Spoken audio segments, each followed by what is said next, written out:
recent attacks which has taken place? The recent attacks in Brampton and Surrey are horrifying for me as a Canadian. It is a massive uptick. It's a huge escalation of violence. It's crossed new lines. We've seen attacks on temples, Hindu temples before. We've seen attacks on synagogues before in Canada. Synagogues have been shot at midnight. We've seen churches being burned down and attacked. This is the first broad daylight attack on the devotees in this country.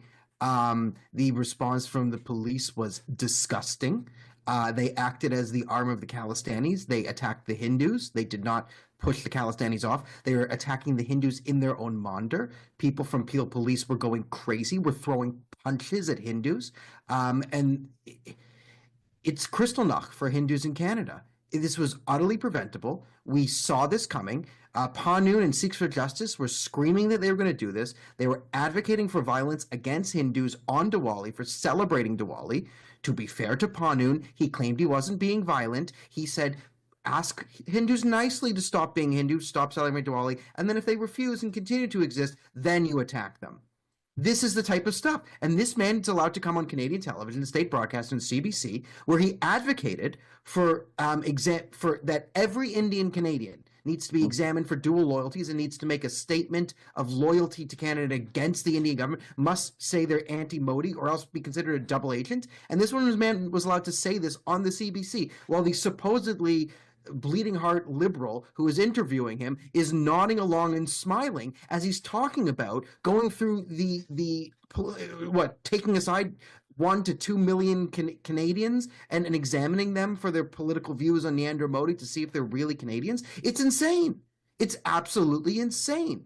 And then these people show up outside the mandirs, and the police can't push them off the mandir, can't say, oh, this is a temple. Get to the other side of the road now, you guys move.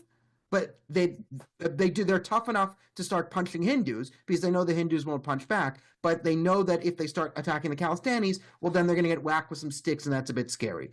So we see this all the time in Canada, where the police decide that they're going to enforce the law on the population that's more likely to listen to the law, to listen to reason.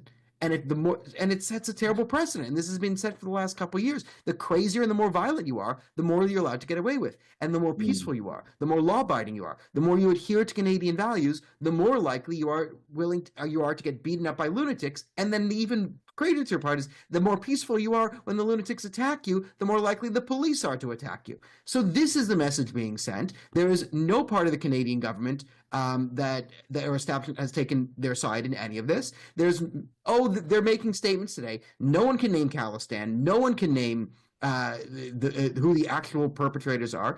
People are being beat with Khalistani flags. The flags say Khalistan, and they were beaten on video. And the mayor of Brampton can't say Khalistan. Patrick Brown fails. The premier of Ontario, Doug Ford, can't say Khalistan. He fails. The prime minister of the country, Justin Trudeau, cannot say Khalistan. He fails. The leader of the NDP, well, he's a Khalistani, so let's not even go over here. And the leader of the opposition can't say Khalistan, so he fails. Only Chandra Arya and one independent MP, Kevin Vong.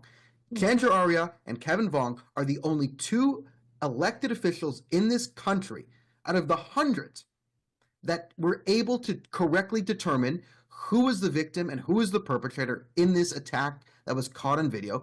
And it's disgusting as a Canadian. It's disgusting. Canada's a place where you should be able to worship freely. And it's every level of the establishment. The police, the Peel Police couldn't name the victims of the perpetrator. No one has their back. And it's terrifying because it's going to get worse, because the message being sent to the extremists is it's open season on Hindus.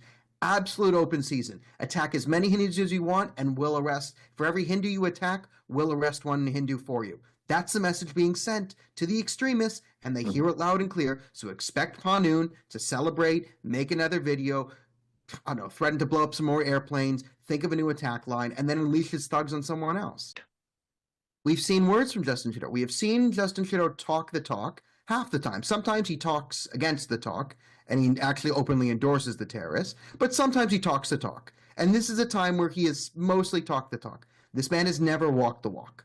So until you see him walk the walk, preferably, until you see him take action, there's no reason to believe Justin Trudeau will take any action. He will release some statements. Oh, hate has no place here. He'll find some incredibly far left, diehard liberal Hindu to stand next to and take a photo in 3 days from now and declare, diversity is our strength. And this is all over and behind us. And just like he's been doing with the Jewish community as they consistently get attacked, if it's an egregious enough attack, he'll make a statement.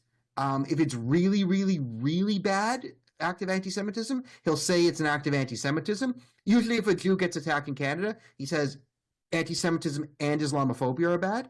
If it's a horrendous attack, then for that day, it's just anti-Semitism is bad. Nothing's ever been done.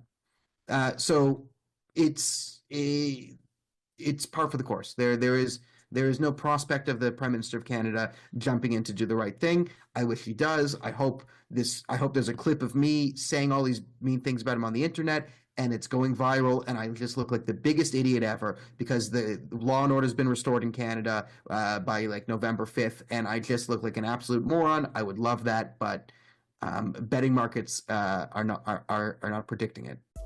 Subscribe to Midday India. Get direct notifications on all our videos by clicking on the bell icon.